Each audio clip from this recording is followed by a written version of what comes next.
बहुत कष्ट उठा रहे हो, लेकिन एक शराबी व्यक्ति हो या भांग का नशा कर रखा हो, वो कहीं पड़ा रहे, धूप और छाया का उसको पता ही नहीं।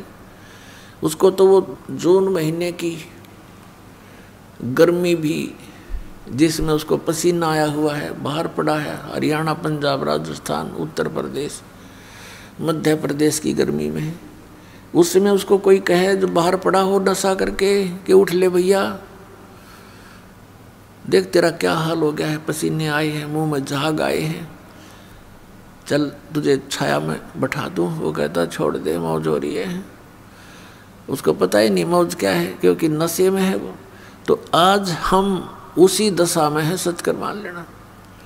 चाहे यहाँ प्रधानमंत्री बना हो, चाहे सारी पृथ्वी का पति बना हो, वो इसी नशे में बातें कर रहा है।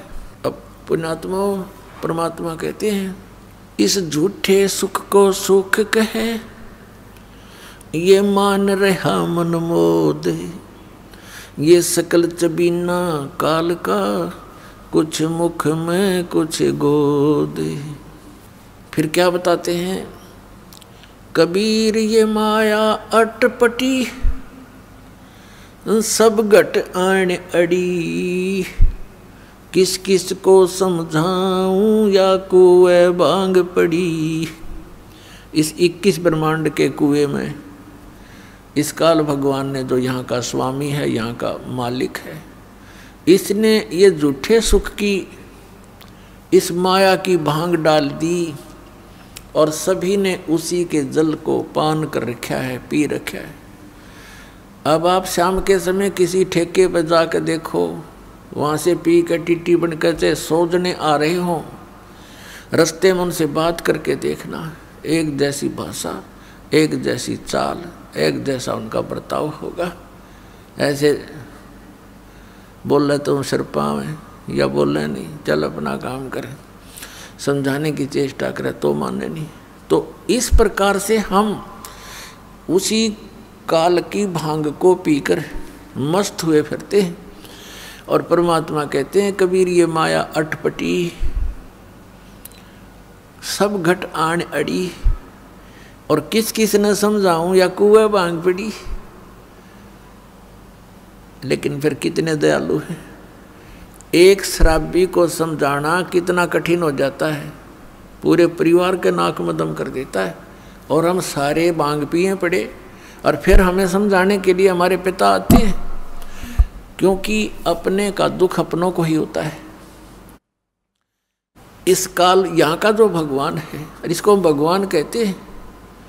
भगवान उसे कहते हैं जो दुख ना दे, केवल सुख दे। ऐसे जुल्म कहर हमारे ऊपर टूट रहे हैं, बरस रहे हैं, और फिर हम कहते हैं ये बड़ा भगवान है, ये अच्छा भगवान है। किस लिए भगवान माना हमने, कि देखो कितने अच्छे काजू किस्मत सेब संतरे फलदार वृक्ष हमें दे रखे, फल दे रखे, और ये इतनी बड़ी पृथ्वी पर कैसे बाग बगीचे बना रखे हैं। ये किस लिए बना रखे हैं? और आपको फिर वो भूल जाते हो कि आप किसी का बेटा मर गया, किसी की बेटी मर गई।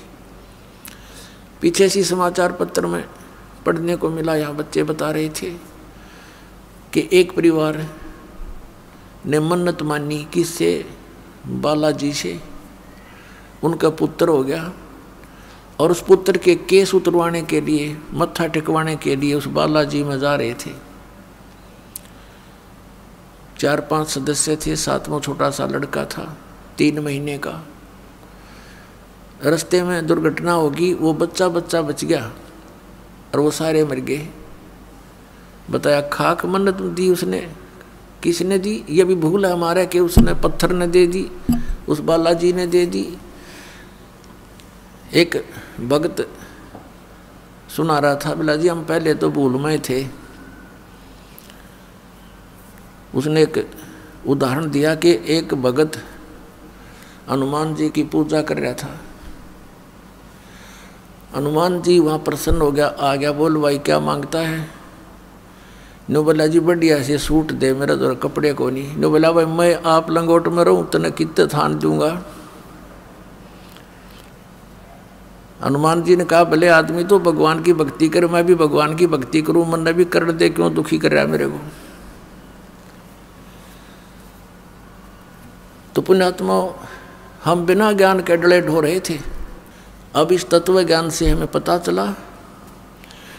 क्या बताते हैं गरीबदास साहब जी कि जगत का पेखना पेख्या धनी का नाम ना लेखा।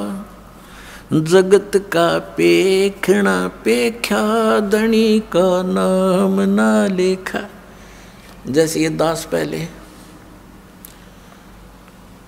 हनुमान जी का कट्टर पुजारी था, जैसा लोक वेद सुन रखा था हमने, क्योंकि आत्मा भगवान के बिना रह नहीं सकती। पुण्यात्माओं, यहाँ चाहे कोई करोड़पति हो, चाहे अरबपति, चाहे खरबपति हो, और चाहे सारी पृथ्वी का पति हो, और उसको संतान भी हो, संतान उसकी नेक भी हो, पर संतुष्टि नहीं हो सकती। आत्मा में प्रसन्नता नहीं हो सकती, क्योंकि आत्मा को उस सुख की आवश्यकता है जो यहाँ पर है नहीं, और उस सुख को प्राप्त हुए बिना ये संतुष्ट हो नहीं सकती। फिर इसको ये भी पता है कि भगवान आकर बताते हैं स्वयं अपनी महिमा। अब कबीर परमात्मा कहते हैं, धर्मदास सुन अमर कहानी, अपनी महिमा हम आप बखानी। कि अपनी महिमा मैंने आप बतानी पड़े आकर के। इस मेरी महिमा का बताने वाला इस पृथ्वी पर कोई 21 ब्रह्मांड में नहीं छोड़ रखा, इसलिए किसी को याद ही नहीं रहा। सबको भांग पिला रखी है, सबके 3 इंजेक्शन लगा रखे, तीनों गुण इनके ऊपर प्रभावी है। इनको सो दिए को ना, इनको जितना दिखे ये बेटा बेटी कार कोठी आगे कुछ दिखाई नहीं देता इन भोली आत्माओं को, इतना बांध दिया इनकी बुद्धि को। तो क्या बताते हैं कि अपनी महिमा मैंने आप ही आके बतानी पड़ी। तो इस परमात्मा के से प्राप्त ज्ञान के आधार से हमें फिर दिखाई देने लगा। जैसे ये दास पहले हनुमान जी का पुजारी था, लगातार 25 वर्ष तक, यानी 10-12 वर्ष का ये दास ऐसे अपने साथी विद्यार्थी से सुनकर कि हनुमान चालीसा का 7 बार पाठ करना चाहिए प्रतिदिन, और श्री कृष्ण भगवान परम शक्ति है। वो ब्राह्मणों का लड़का था, और हम ऐसे कुल में जन्म लिया हुआ था, अच्छे आदमी सारे थे, लेकिन राम नाम का आसपास नहीं थे। राम की तो दिन में चर्चा भी नहीं चला करती, दिन रात में कभी भी अपना पेट भरने के धंधे में जुड़े रहते, हमें भी जोड़े रहते। तो उससे थोड़ा पता लगा, एकदम आत्मा उभरी।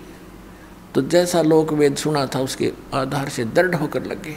कोई गुरु नहीं, लेकिन चाह भगवान की घड़ी गीता जी का पाठ करने लगे। विष्णु भगवान श्री कृष्ण भगवान को इष्ट, फिर हनुमान जी याद आ गए, हनुमान जी इष्ट, फिर और कोई शंकर भगवान की महिमा सुनी, वो भी इष्ट। यानी हमने 36 खत्म कर रखे थे, लाभ कुछ भी नहीं था। यदि पूर्व संस्कार से कोई हमें लाभ होता था, क्योंकि बच्चे पढ़ते हैं, उनको तो यही बड़ी बात होती है कि वो परीक्षा में पास हो जाए। तो परीक्षा में पास होते थे। हनुमान जी की बाबा श्याम जी दादा लाई पूजा थी, उनका शुक्र मनाते, फिर श्री कृष्ण जी विष्णु जी का शुक्र मनाते, फिर श्री शंकर भगवान का शुक्र मनाते और खुश हो जाते। बस पास हो गए, फिर भूल जाते, अगली परीक्षा में फिर याद करते बस। और फिर जैसे वहाँ हुआ, फिर संतान की इच्छा होती है। हम संतान को सबसे पहले पुत्र प्राप्ति की इच्छा करते थे, अज्ञानता के कारण हमें ज्ञान नहीं था। लेकिन पुत्र और पुत्री में पुण्यात्माओं, भूल का भेद मत करना। काल ने हमें यहाँ मूर्ख बनाकर पीड़ित करने के लिए, दुखी करने के लिए यहाँ इस तरह की गलत रीति रिवाजों में जोड़ रखा है। तो पुत्र उत्पन्न हुआ, बड़ी खुशी मनाई, नौकरी प्राप्त हुई, फिर भगवान के गुण गाए। अब पता चला कि जिन भगवानों को हम ये मान रहे थे कि ये हमें सब कुछ दे रहे हैं, वो ना कुछ दे सकते, ना हमसे कुछ ले सकते। ये स्वयं स्वीकार करते हैं कि हम केवल नियमित कार्य ही कर सकते हैं। जिसके भाग में जैसा है पुण्य या पाप, हम उनको एज इट इज पूरा भुगवाना हमारा कर्तव्य है, उसमें कोई परिवर्तन नहीं कर सकते, अनुग्रह नहीं कर सकते। और श्री शिव पुराण के अंदर ये काल भगवान ब्रह्मा विष्णु और अपने पुत्र शिव को, शंकर को वहाँ संबोधित करता हुआ कह रहा है कि तुम सभी को अलग अलग विभाग दिए हैं, सतिथि, उत्पत्ति, संहार, लेकिन ये अनुग्रह तुम नहीं कर सकते किसी पर। अनुग्रह माने कृपा। तो फिर ये भगवान की से जब अनुग्रह नहीं कर सकते, हम दुखी हैं तो दुखी देखे जाएंगे, इनका भी कोई भी वश नहीं चलेगा, क्योंकि इनकी पावर से बाहर की बात है। तो हम इनसे ही ये सब लाभ मान रहे थे। तो यहाँ परमात्मा कहते हैं जगत का पेखना पेख्या धनी का कितना नाम ना लेखा। जो हमें सब कुछ दे रहा था, हमें सब कुछ उपलब्ध करा रहा है, हमारे दुखों का निवारण कर सकता है, उसका कहीं नाम भी नहीं, जिक्र भी नहीं।